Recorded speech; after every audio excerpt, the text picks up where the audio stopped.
So welcome to our 8 class of website designing. अच्छा, इसे जो प्रीवियस क्लास है उसमें हमने margin, padding, width, height, shadows, radius, display की प्रॉपर्टीज और जस्टिफाई कंटेंट देखा था हमने। आज हम थोड़े सिमेंटिक टैग्स देखेंगे HTML के, पोजीशंस, की फ्रेम्स, होवर, उसके अलावा स्केल, रोटेट, जेड इंडेक्स देखेंगे हम क्या होता है। सबसे पहले हम अपने VS कोड को ओपन कर लेते हैं और जो हमने ब्राउजर रन किया हुआ है उसको भी ओपन कर लेते हैं। ठीक है। अच्छा, सबसे पहले हम जो अपनी वेबसाइट का नाम है वो कोड नेक्सस रख लेते हैं। Code nexus. ठीक है, सेव किया। अच्छा, स्टाइल शीट मैंने पहले कनेक्ट की हुई है इधर, तो इसको मैं कर लेता हूँ इधर कनेक्ट, लिंक स्टाइल शीट। ठीक है, सेव किया, अब जो कनेक्ट हो गया हमारी फाइल। ओके। अच्छा, पोजीशन हमारे पास होती है, सबसे पहले स्टिकी होती है, फिर फिक्स होती है, फिर एब्सोल्यूट है, रिलेटिव है और एक स्टैटिक है। ठीक है, ये पोजीशंस होती हैं। सबसे पहले हम पोजीशन फिक्स देख लेते हैं। उसके लिए हम एक डिव क्रिएट करते हैं। डिव क्रिएट करने के बाद हम इसको एक क्लास दे देते हैं बॉक्स की। ठीक है, क्लास बॉक्स की क्लास दे देते हैं इसको। ठीक है, सेव किया। अब जो क्लास दी है हमने बॉक्स की, इसको हम एक बॉक्स क्रिएट कर लेते हैं। डार्क क्लास से रिप्रेजेंट होती है, बॉक्स सेलेक्ट किया और इसको एक विड्थ, हाइट और बैकग्राउंड कलर देते हैं। विड्थ 100 पिक्सल, हाइट 100 पिक्सल और बैकग्राउंड भी 100 पिक्सल, हाइट 100 पिक्सल और इसका बैकग्राउंड भी साथ हम कर देते हैं, कोई एक्वा रख लेते हैं बैकग्राउंड कलर। ठीक है, ये हमारे पास एक आ गई बॉक्स। अच्छा, अब हम पोजीशन देखते हैं। पोजीशन के लिए सबसे पहले आपने इसको पोजीशन बता देनी है, कोस्ट देनी है। सबसे पहले इधर मैं पोजीशन इसको देता हूँ फिक्स। फिक्स नाम से पता आपको लग रहा होगा कि एक जगह फिक्स हो जाए। स्क्रॉल करें हम स्क्रीन, जहाँ हम कोई भी पेज ओपन करें तो वो उधर ही रहे, उधर से ही लेना। अच्छा, पोजीशन फिक्स करने के बाद आपने इसको डायरेक्शन भी बतानी है किधर जाके फिक्स हो। ये होती है टॉप, ये लेफ्ट है, ये राइट है और ये नीचे वाला बॉटम है। ठीक है, हम इसको कहेंगे बॉटम 0, मतलब कि फुल नीचे आके जुड़ जाए, बॉटम 0 पिक्सल, और किधर आके जुड़े, राइट पे आके फुल साथ टच हो जाए, राइट 0 पिक्सल। ठीक है, सेव किया। अब मैं आपको बताता हूँ कि हुआ क्या असल में। ठीक है, इसको हम सेव करते हैं और ये देखें, ये हमारा आ गया बॉक्स। ठीक है, ये आपको पता होगा व्हाट्सएप का आइकन वेबसाइट्स पे अक्सर लगा होता है इधर, तो वो पोजीशन फिक्स से लगा होता है। ठीक है, वो हम स्क्रीन स्क्रॉल भी करें नीचे तो वो व्हाट्सएप का आइकन इधर ही रहता है, वो पोजीशन फिक्स यूज होती है। ठीक है, अब हम एक पोजीशन स्टिकी देख लेते हैं, STICKY। ठीक है, स्टिकी पोजीशन स्टिकी ज्यादातर यूज होती है ये नैप बार पे। नैप बार को हम जो है पोजीशन स्टिकी दे देते हैं, फिर हम अगर स्क्रॉल भी करते रहे नीचे तो वो नैप बार हमारी ऊपर ही शो होती रहती है। ठीक है, ये हो गया हमारी स्टिकी फिक्स, और स्टिकी का पता लग गया होगा आपको। अच्छा, इसके बाद हमारे पास पोजीशन आती है स्टैटिक। पोजीशन स्टैटिक नॉर्मली होती है, उसका कोई फर्क नहीं होगा, कोई फर्क नहीं पड़ेगा, उसको आप छोड़ ही नहीं, बल्कि क्योंकि वेबसाइट की जो ब्राउजर की जो बाय डिफॉल्ट होती है ना पोजीशन, वो स्टैटिक ही होती है। ठीक है, तो अगर आप किसी भी चीज को स्टैटिक दें तो उससे कोई फर्क नहीं पड़ेगा, ना उस पर कोई इम्पैक्ट पड़ेगा। ठीक है। अच्छा, अब हम देख लें एब्सोल्यूट और रिलेटिव। एब्सोल्यूट और रिलेटिव ये दोनों अपने आप में आपस में रिलेट है। ठीक है, तो इसको आपने जरा ध्यान में रखना है। ये ज्यादातर स्टाइलिंग्स वगैरह के लिए यूज होता है, जो पोजीशन एब्सोल्यूट है और रिलेटिव, या इमेज के ऊपर टेक्स्ट वगैरह लिखने के लिए या उसको सही से ऊपर लाने के लिए उसका यूज होता है। ठीक है, सबसे पहले हम इसके अंदर एक और डिव बना लेते हैं और उसको बॉक्स 2 का नाम दे देते हैं। डिव की इसको हम क्लास दे देते हैं बॉक्स 2 की, क्लास बॉक्स 2। ठीक है, बॉक्स 2 की क्लास है जिसको हमने, इसको भी हम एक बॉक्स क्रिएट कर देते हैं। ठीक है, डॉट BOX बॉक्स 2। ठीक है, सेव किया और ये सारा का सारा जो टेक्स्ट है इसको कॉपी करके मैं इधर सेव कर देता हूँ, इधर पेस्ट किया और इसको हम विड्थ और हाइट को 50-50 कर देते हैं। 50 इसको कर दिया और 50 नीचे वाले को कर दिया। ठीक है। अच्छा, इसके बाद हम जो कलर है इसको चेंज कर लेते हैं ताकि हमें चीजें वाज़ेह तौर पे समझ में आए, और इसको हम कर लेते हैं क्रॉस। इसको हम टॉप पे रखते हैं, टॉप 0, ताकि ऊपर ही रहे, टॉप 0 पिक्सल। ठीक है, सेव किया। अब ये देखिए, ये हमारा आ गया। ठीक है, पोजीशन इसको मैंने स्टिकी दी हुई है, पोजीशन इसको हम देंगे एब्सोल्यूट और ऊपर वाले को देंगे पोजीशन रिलेटिव। ठीक है, इसको देते हैं हम रिलेटिव। ठीक है, सेव किया और इसको भी डायरेक्शन बता देते हैं हम, किधर आएगा टॉप, इसको आएगा टॉप और 0 पिक्सल, ताकि ऊपर ही आके सही इसके जुड़ जाए। ठीक है, 0 पिक्सल और ये क्लोज किया, इसको भी क्लोज किया, सेव किया। अच्छा, ये ज्यादातर यूज होती है स्टाइलिंग के लिए। पीछे ये इस तरह की कोई हम इमेजेस वगैरह लगा लेते हैं, उसकी ओपेसिटी या उसका कलर लाइट कर देते हैं और उसके बाद ऊपर टेक्स्ट या कोई इमेज लगा देते हैं जिसकी ओपेसिटी बिल्कुल भी नहीं हम कम करते, तो वो स्टाइलिंग की तरह ना एक इमेज बन जाती है। ये ज्यादातर उसके लिए यूज होता है। रिलेटिव समझ लीजिए पेरेंट है और एब्सोल्यूट ये दूसरी जो है वो इसकी चाइल्ड है। ठीक है, इससे ये होगा कि ये चीजें हैं जो वो कंटेनर से या इसके अपने एरिया से बाहर नहीं निकलेगी, आउट ऑफ आवर आवर लेनी होगी। ठीक है, ये अपने जो कंटेनर है या जो इसका टेक्स्ट है या इसका ऑब्जेक्ट है या जो बॉक्स है उसके अंदर ही प्रोडक्ट रहेगी, उसके अंदर ही चीज रहेगी, उससे बाइट आउट ऑफ बॉडी नहीं जाएगी। ठीक है, ये यूज होता है इसके लिए। तो पोजीशन और रिलेटिव को आप ऐसे समझ ले, पेरेंट चाइल्ड है और ये आपस में ही कनेक्ट है, आपस में एक दूसरे के रिलेट है।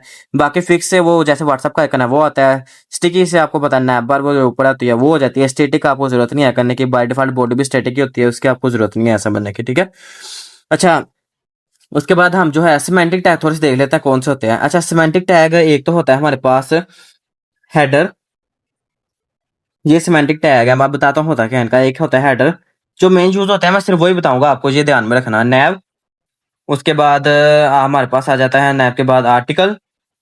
ठीक है, आर्टिकल वाले बाद हमारे पास आ जाता है सेक्शन, सेक्शन के बाद हमारे पास आ जाता है फुटर। ठीक है, सेक्शन और सेक्शन के बाद हमारे पास आ जाता है FOOTER फुटर। ठीक है, अच्छा अगर मैं इनके ऊपर कोई भी टैक्स लिखता हूँ तो आप देखना वाज़ह तौर पे, जैसे हम बोल्ड का टैग लगाते थे उससे टेक्स्ट थोड़ा डार्क हो जाता था, ऐसे इटैलिक से इटैलिक की तरह हो जाता था। इस तरह मतलब कि हर टैग में कोई ना कोई स्टाइलिंग डिफाइंड से, इनके पीछे कोई स्टाइलिंग डिफाइन नहीं है, ये बस एक सिमेंटिक टैग है जिनका कोई भी स्टाइल नहीं है पीछे। अगर हम इसको क्लास दे के कोई स्टाइलिंग देंगे तो फिर स्टाइल होगी। मेन मकसद इनका ये है कि हमें कोड की समझ आए। हेडर से हमारी हेडर हम नैव को देते हैं टैग, जो इसका मेन टैग होता है। नैव हम जो अपनी नेविगेशन लिस्ट होती है, लिस्ट जो होती है हमारी कॉन्टैक्ट अस अबाउट अस, उसको देते हैं। आर्टिकल हमने कोई भी आर्टिकल्स वगैरह या ब्लॉग लिखना है उसको हम मेन टैग देते हैं। सेक्शन हमने कोई भी बॉडी का, ये सेक्शन डिव और ये दोनों का मैंने आपको डेफिनेशन ग्रुप में भी मैंने आपको बताई है इसका क्या मेन मकसद है। सेक्शन और डिव में मतलब कि कंपैरिजन क्या है, इनमें डिफरेंस क्या है, ये मैंने आपको ग्रुप में भी, व्हाट्सएप का ग्रुप में बताया। किसी ने ऐड होना है तो मुझे बता दे, व्हाट्सएप का ग्रुप में भी मैं आपको ऐड कर दूंगा। तो सेक्शन को हम डिव के तौर पे भी इस्तेमाल कर सकते हैं, डिव को भी हम सेक्शन के तौर पे इस्तेमाल कर सकते हैं, तो दोनों के इस्तेमाल कर सकते हैं, पर ज्यादातर सेक्शन ही यूज होगा हमारा अब। ठीक है, डिव कहीं की हम यूज करेंगे। फुटर आपको पता है नीचे जो हमारी लिस्ट वगैरह लगी होती है, लोगो आइकन होता है नीचे, और बाकी जो अपने या जो सोशल मीडिया अकाउंट्स हैं वो नीचे होते हैं फुटर पे। ठीक है, ओके हो गया। अब हम जो CSS की एनिमेशन है वो देख लेते हैं थोड़ी बहुत। ठीक है, जो हमारी रह गई है। अच्छा एक होती है हमारी होवर। होवर होता है कि जैसे ही मैं अपना ये जो कर्सर है ये उसके ऊपर लेके आऊँ तो ऊपर लेके आने पे, होवर करने पे क्या इम्पैक्ट हो, क्या इम्प्लीमेंट हो क्या उसके बाद। ठीक है, सबसे पहले हम जो ये बॉक्स है इसी के ऊपर कोई इम्पैक्ट करते हैं, इसी के ऊपर इम्प्लीमेंट करते हैं कुछ चीज। ठीक है, जैसे हमारे पास ये बॉक्स है ना, बॉक्स 1 को ही लेते हैं, बॉक्स 1 को पकड़ लेते हैं, बॉक्स जो ऊपर वाला खाली बॉक्स है। ठीक है, डॉट बॉक्स को हम पकड़ते हैं, डॉट बॉक्स। अच्छा होवर लगाने के लिए आपने सबसे पहले ये डॉट लगाना है, डबल डॉट, और उसके बाद आपने होवर लिखना है, देन ये चीज होवर इम्पैक्ट होगा। ठीक है, खाली डॉट नहीं लिखना। होवर जो है ये जो स्टाइलिंग है, ये इफेक्ट है जो, ये आपने उससे पहले डबल डॉट लाजमी लगाना है। ठीक है, ये इसका सिंटैक्स एक हिसाब का समझ ले होता है। ठीक है, अच्छा उसके बाद ये चीज होगी, बाकी जो सारा कंटेंट है वो हम सेम वैसे इसको रखेंगे, जो उसके अंदर है वो सारी चीजें वैसी रहे। बस हो क्या कि जब मैं इसके ऊपर होवर करूं तो उसका ना कलर चेंज हो जाए। इसका हम रख लेते हैं रेड, तो बिल्कुल ठीक ही है। क्या कलर रखें, क्या कलर रखें, ग्रीन रख लेते हैं। ठीक है, ग्रीन सेव किया। अब जैसे ही मैं इसके ऊपर होवर कर रहा हूँ ये देखें ये कलर इसका ग्रीन हो रहा है। ऐसे ही मैं टेक्स्ट को होवर दे सकता हूँ कि फोन साइज उसका बड़ा हो जाए, क्लिक करूँ जैसे मैं उसके ऊपर, या वो घूमने लग जाए, या कुछ भी मैं उसको होवर करने पे कर सकता हूँ। ठीक है, ये चीज होती है। अच्छा अब मैं आपको ना एक स्टाइल बताता हूँ, रोटेट। एक होता है रोटेट, रोटेट के अंदर हम ना डिग्री बताते हैं कितने डिग्री से रोटेट करें। मैं इसको कहता हूँ 90 डिग्री। 90 डिग्री आपको पता है पूरा सर्कल रोटेट करता है, एक DEG 90 डिग्री रोटेट करें। मैं जैसे क्लिक करूंगा ये 90 डिग्री रोटेट हुआ है, पर ये इतनी स्पीड से हुआ है कि आपको वो समझ ही नहीं लगा, ये पूरा घूमा है। ठीक है, 90 डिग्री ये घूमा है, इसको मैं जितने डिग्री कहूंगा ये उतने डिग्री घूमेगा। अगर मैं इसको 20 डिग्री कहता हूँ 20 डिग्री घूमेगा। ठीक है, इस तरह ये सीन, ये समझ रहे हो, ये देखें अब आपको समझ आ रही होगी। ये जितने डिग्री मैं कहूंगा उतने डिग्री ये ना रोटेट करेगा। ठीक है, उसके बाद हमारे पास स्केल आ जाता है। स्केल वगैरह भी मैं आपको बताता हूँ कैसे यूज होगा वो। मैं आपको वैसे इधर स्केल लिख के बता देता हूँ, स्केल, और इसको हम दे देते हैं 1 ही दे देते हैं। ठीक है, स्केल 1 किया, सेव किया। अब इसे क्या होगा, ये मैं आपको ना वो उस पे @ की फ्रेम एनिमेशन बताता हूँ, उसमें आपको सही समझ आएगी। इधर आपको सही समझ नहीं लगनी, मैं आपको उसमें समझाता हूँ। अच्छा सबसे पहले आपने एक डिप बना लेनी है। जैसे मैंने ये एक डिप बॉक्स बनाया है, इसको मैंने एक बॉक्स बॉक्स बना लिया सबसे पहले ब्लू कलर का, बाकी सारे रिमूव कर देते ताकि आपको सीक्वेंस से चीजें समझ लगे। ठीक है, बॉक्स आ गया हमारे पास एक सिंपल, बाकी जो कंटेंट है वो हम रिमूव कर देते हैं ताकि हमें वाज़ेह तौर पे चीजें समझ आए। अच्छा सबसे पहले तो हम स्टाइलिंग के लिए की फ्रेम्स, ये स्टाइलिंग के लिए हम यूज करते हैं की फ्रेम्स, ये भी आप याद रखें, स्टाइलिंग के लिए यूज होता है, बिफोर और आफ्टर के लिए। ठीक है, की फ्रेम्स के बाद मैंने नेम देना है। ठीक है, इसको मैं कोई भी नेम दे देता हूँ, एनिम का नेम दे दिया। ठीक है, कर्ली ब्रेसेस आप इसके अंदर काम करेंगे। अब ये जो मैंने की फ्रेम्स के अंदर नेम दिया है ना, ये आपने जिस ऑब्जेक्ट को या जिस टेक्स्ट को इम्प्लीमेंट करना है ना, उसकी क्लास के अंदर आपने नाम भी बताना है उसका। एनिमेशन नेम क्या है? एनिमेशन नेम मैंने क्या रखा है उसका? एनिम। ठीक है, एनिमेशन नेम ये रखा है। अब इसके अंदर मैं क्या कहता हूँ कि फ्रॉम टू होता है इसके अंदर, और एक परसेंटेज होता है। फ्रॉम टू और एक होता है परसेंटेज। ठीक है, फ्रॉम मतलब कहाँ से लेके और टू कहाँ तक। ठीक है, सबसे पहले हम इसको कर्ली ब्रेसेस उसका डाटा लिख दें। अब ये मैं क्या कहता हूँ कि ये हो टॉप, टॉप हो जीरो, शुरू में 0 पिक्सल ही रहे जब स्टार्ट हो, और जब शुरू हो तो ये टॉप से जो है 50 पिक्सल की स्पेस लेके नीचे है। ठीक है, सेव किया। अब अच्छा, आपने इसके साथ ना जिस चीज को इंप्लीमेंट करना है उसको पोजीशन भी देनी है, रिलेटिव पोजीशन भी देनी है। ठीक है, अब क्या करते हैं, अब सबसे पहले हम इसको रिमूव कर लेते हैं, ये जो मैंने इसके ऊपर 0 दी हुई है इसकी जरूरत नहीं है। ठीक है, क्योंकि मैंने नीचे उसको बता दिया हुआ है। अब सबसे पहले हमने एनिमेशन का नेम बताया, स्पेस देके हमने बताना है कितने सेकंड के बाद वो चले, बार बार कितने सेकंड के बाद चले, 3 सेकंड का डिले के लिए। तीसरे नंबर पे हमने बताना है वो मतलब कि बार बार चलती रहे। ठीक है, उसके लिए इन्फिनिट इधर यूज होगा, इन्फिनिट। ठीक है, सेव किया, सेव किया, रीलोड किया। अब इन्फिनिट, रुक जाओ, एक minute, dot box to box position relative हमने दिया है इसको टॉप, हमने इसको कहा है 0 पिक्सल से स्टार्ट हो, 50 पिक्सल के आगे खत्म हो। Animation name. अच्छा, आपने अगर सिंपल एनिमेशन के अंदर सारा काम करना है ना, आपने सिर्फ एनिमेशन देना है उसको, एनिमेशन नेम नहीं कहना। एनिमेशन नेम अगर लिखना है वो आपको चीजें अलग से बतानी पड़ेगी। एनिमेशन नेम एनिम है, फिर आपको नया एट्रीब्यूट लगाना पड़ेगा, मतलब कि डिले कितना हो, फिर आगे आपको बताना होगा कि इन्फिनिट हो। ये इस तरह एनिमेशन आप सिंपल दोगे ना एट्रीब्यूट, उसके अंदर सारा कुछ इकट्ठा आ जाएगा। एनिमेशन का नेम है, कितने सेकंड डिले ले, और इन्फिनिट मतलब कि इन्फिनिट चलता रहे बार बार। ठीक है, ये चीज है।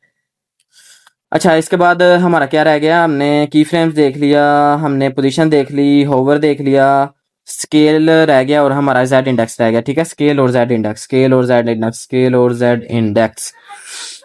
अच्छा, स्केल देखते हैं। स्केल के लिए सबसे पहले आपने स्केल का लगाना है, इधर शुरू में जो चीज़ है वो 0 रहेगी। ठीक है, स्केल हम इसको बताते हैं शुरू में क्या रहे हमारा 0। ठीक है, और जब हम इसको क्लिक करें या होवर करने पे नहीं लगाते, हम इसको ऑटोमेटिकली, हमने क्योंकि इन्फिनिट रखा हुआ है तो हम इसको कर लेते हैं स्केल को, स्केल को करते हैं हम 1 हो जाए। ठीक है, 1 पिक्सल। ठीक है, अब ये देखें ये चीज़ होती है।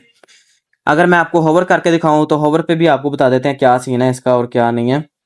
तो सबसे पहले हम एक होवर का टैग लगा लेते हैं, डॉट बॉक्स डॉट होवर,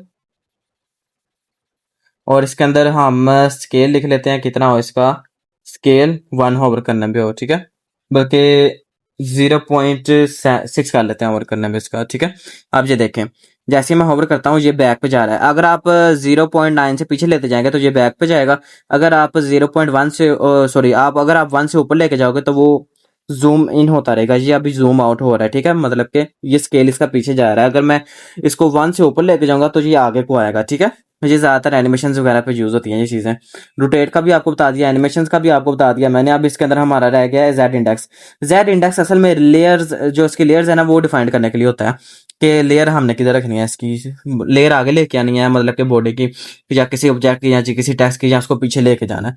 अच्छा, उसके लिए मैं क्या करता हूँ, इधर इसके अंदर ही एक हेडिंग 1 लगा देता हूँ, और इसके अंदर मैं लिख देता हूँ कोई भी टेक्स्ट ऐसे बाय डिफॉल्ट। ठीक है, अब हेडिंग 1 को मैं इधर टारगेट करता हूँ, हेडिंग 1। ठीक है, हेडिंग 1 को टारगेट किया बाय टैग नेम। अब इसको मैं बताता हूँ जेड इंडेक्स। ये क्या लिखा गया, जेड इंडेक्स। ठीक है, सेव किया। अब इसको मैं बताता हूँ किधर है। अच्छा, इसके साथ आपने ना पोजीशन भी बतानी होती है लाजमी, हर चीज के साथ। इधर पोजीशन इसको बताता रहता हूँ, पोजीशन तो एब्सोल्यूट ले ले यार, एब्सोल्यूट ले ले हमारी पोजीशन तो। ठीक है, जेड इंडेक्स -1 से क्या हुआ है कि जो ये ऊपर वाली लेयर है जो बॉक्स 1 नहीं है, उससे पीछे उसने एक नई लेयर क्रिएट कर लिया, उसके पीछे चलेगा ये टेक्स्ट। अगर मैं वापस से 1 इंक्रीज 1 करूंगा तो आगे आगे लेयर